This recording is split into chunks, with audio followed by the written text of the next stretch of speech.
વરસાદ રોકાઈ ગયો એના પણ 12 થી 15 કલાક વીતી ચૂક્યા છે, તેમ છતાં હજુ અમદાવાદના ઘણા વિસ્તારોમાં પાણી એ ભરાયેલા છે। અહીંયા બાજુમાં પંપ મૂક્યા છે, 2 પંપ છે, કલાકે 12 લાખ લીટર પાણી કાઢીએ છીએ। આજુબાજુનો બધો જ વિસ્તાર તલાવ જોડે જોડેલો હોય એટલે પાણી એ તલાવ જોડે જ આવતું હોય અને પાણી નિકાલ કરવાની કાર્યવાહી ચાલુ છે। અબજો રૂપિયાનું બજેટ ફળવાય છે, તેમ છતાંય દર વર્ષે અમદાવાદની અંદર આવી જ કેમ પરિસ્થિતિ? આપણી ઘરની ચોકડી હોય તો 10 ડોલ પાણી એક સાથે વીડીએ તો બહાર આવે। આ તો જ્યારે 25 ઇંચ વરસાદ છે અને 25 ઇંચ વરસાદના પ્રજાની વચ્ચે કોર્પોરેશન છે ને, કોર્પોરેશન જે કામ કરી રહ્યું છે આપ જોઈ શકો ગઈકાલે નાવડીમાંથી બહાર કરવા પડેલા ત્યાં 5-5 ફૂટ પાણી હતું, આજે રોડ ખુલ્લા છે। કરોડો રૂપિયાનું નુકસાન ડ્રાઇવિંગ રોડ ઉપરની એ દુકાનોમાં થયું છે। શું ત્યારે વેપારીઓની માંગ છે કે સર્વે કરવામાં આવે અને તેમને સહાય આપવામાં આવે? જ્યારે જે જરૂરિયાત પડશે કોર્પોરેશન અને સરકાર એની અંદર મદદ કરશે। જે લોકોને નુકસાન થયું છે એમાં સરકારમાં આપણે જાણ કરીશું ને જે રીતે આગળની વ્યવસ્થા થાય એ રાજ્ય સરકાર જોડે મદદ લઈને આપણે કરીશું।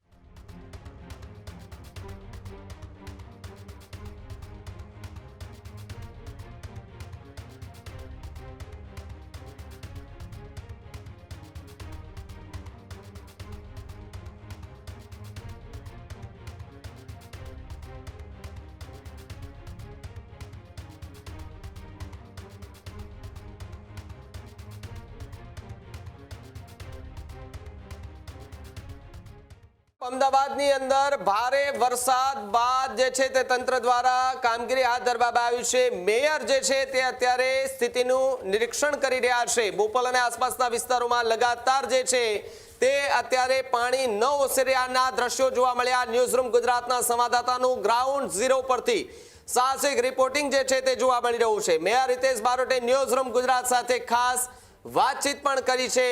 સાથે જો વાત કરવામાં આવે તો બોપલમાં પાણી નિકાલની કામગીરી યુદ્ધના ધોરણે ચાલુ હોવાની વાત હિતેશ બારોટે કરી છે। આ સાથે જ વેપારીઓના નુકસાન અંગે પણ ચર્ચા જે છે તે કરવામાં આવશે, સર્વે પણ કરવામાં આવશે તેવી વાત હિતેશ બારોટે કરી। 20 વર્ષ બાદ જે અમદાવાદ છે તેની અંદર આ પ્રકારની સ્થિતિ સર્જાવાની વાત હિતેશ બારોટ જે છે તેમના દ્વારા કરવામાં આવી। જ્યારે એમસીના અધિકારીઓ ગ્રાઉન્ડ ઝીરો પર કાર્યરત છે ત્યારે બોપલની અંદર પાણી નિકાલની કામગીરીનું યુદ્ધના ધોરણે અત્યારે જે છે તે કામગીરી કરવામાં આવી રહી છે। જે મેયર છે અમદાવાદના પ્રથમ નાગરિક જે મેયર છે તે અત્યારે તે પણ ત્યાં પહોંચી ચૂક્યા છે। તેમની સાથે ન્યૂઝરૂમ ગુજરાત છે તેમને વાતચીત પણ કરી છે।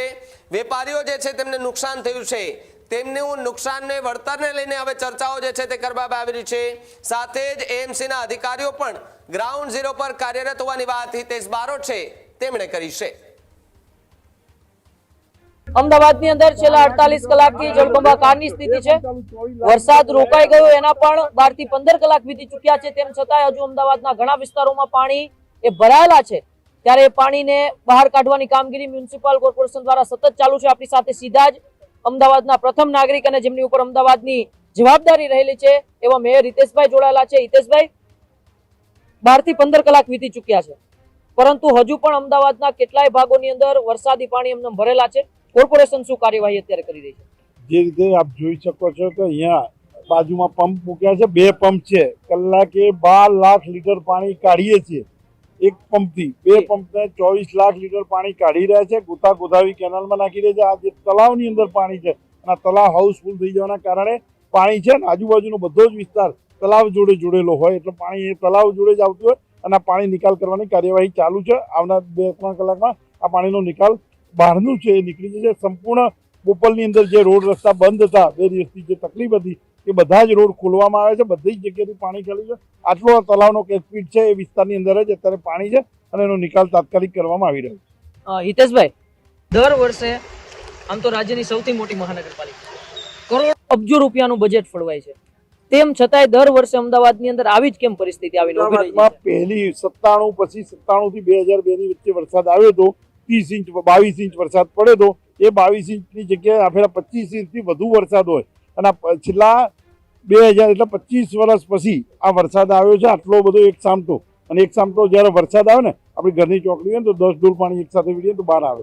આ તો જ્યારે 25 ઇંચ વરસાદ છે અને 25 ઇંચ વરસાદના પ્રજાની વચ્ચે કોર્પોરેશન છે ને, કોર્પોરેશન જે કામ કરી રહ્યું છે આપ જોઈ શકો ગઈકાલે નાવડીમાંથી બહાર કરવા પડેલા ત્યાં 5-5 ફૂટ પાણી હતું, આજે રોડ ખુલ્લા છે અને સંપૂર્ણ રોડ ખુલ્લા થઈ જવાના કારણે અત્યારે કોર્પોરેશન કામગીરી કરી રહ્યું છે। એ કોર્પોરેશન પ્રજાના સાથના સહકારના કારણે આ બધા જ લોકો પાણીમાં છે। તમે જુઓ છો, બધાને ખ્યાલ છે કે જ્યારે વરસાદ આવ્યો હોય તો પાણીની અંદર તકલીફ પડવાની છે. બધી જ જગ્યાથી પાણીનો નિકાલ આપણે કરી રહ્યા છીએ અને ઝડપથી નિકાલ થાય એવી પ્રયાસ છે.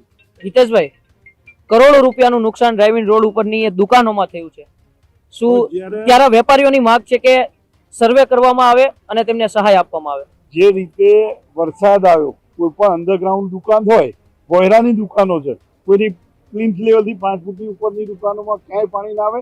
આપણે જ્યારે સેલરની અંદર દુકાન લીધી અને સેલરની અંદર જ્યારે માલ મૂકીએ ત્યારે વરસાદની સિઝનમાં પોતાની જવાબદારી પણ થાય છે અને પોતે પણ જ્યારે જે જરૂરિયાત પડશે કોર્પોરેશન અને સરકાર એની અંદર મદદ કરશે. જે લોકોને નુકસાન થયું છે એમાં સરકારમાં આપણે જાણ કરીશું ને જે રીતે આગળની વ્યવસ્થા થાય એ રાજ્ય સરકાર જોડે મદદ લઈને આપણે કરીશું.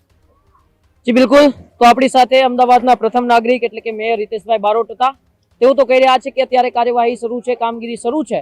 દર 2 કલાકમાં 12 લાખ કરતા વધારે લીટર પાણી છે તે બહાર કાઢવામાં આવી રહ્યું છે. પરંતુ જે રીતના એ દ્રશ્યો જોવા મળી રહ્યા છે, દ્રશ્યો ચોક્કસથી કહી રહ્યા છે કે ક્યાંક ને ક્યાંક અધિકારીઓના ભ્રષ્ટાચારના કારણે, ક્યાંક ને ક્યાંક મ્યુનિસિપલ કોર્પોરેશનના કારણે લોકો અત્યારે હાલાકીનો સામનો કરવો પડી રહ્યો છે. કેમેરામેન પાર્થિવ પટેલ સાથે ઉમંગ કાછડિયા, ન્યૂઝ રૂમ ગુજરાત, અમદાવાદ. ખેડૂત ભાઈઓ છે ખેતરમાં ડ્રોન ઉડાવતા હોય છે ત્યારે આપણે એક પ્રશ્ન સતાવતો હોય છે કે જે આપણે અત્યાર સુધી જીપીએસ ટેકનોલોજી વાળા ડ્રોન વાપર્યા છે, જેથી કરીને મોબાઈલ ટાવર છે અથવા તો હાઈ ટેન્શન લાઈન પસાર થતી હોય, કોઈ વૃક્ષો હોય, ત્યારે જે જીપીએસ ટેકનોલોજી વાળા ડ્રોન છે એમાં ટકરાય અને ટ્રેસ થાય છે. પણ એગ્રીવન લાવ્યું છે GNSS ટેકનોલોજી ડ્રોન, જેથી કરીને એ ડ્રોન છે એ કોઈ જગ્યાએ ટકરાય નહીં, પોતાની રીતે જ ડિસિઝન લે છે અને મૂવ થઈ જાય છે, જેથી કરીને GNSS ટેકનોલોજી ડ્રોન છે એ વાપરવાનો આગ્રહ રાખો. આ જ પ્રકારની તમામ અપડેટ જોવા માટે ન્યૂઝરૂમ ગુજરાતને લાઇક, શેર અને સબસ્ક્રાઇબ કરવાનું ભૂલતા નહીં.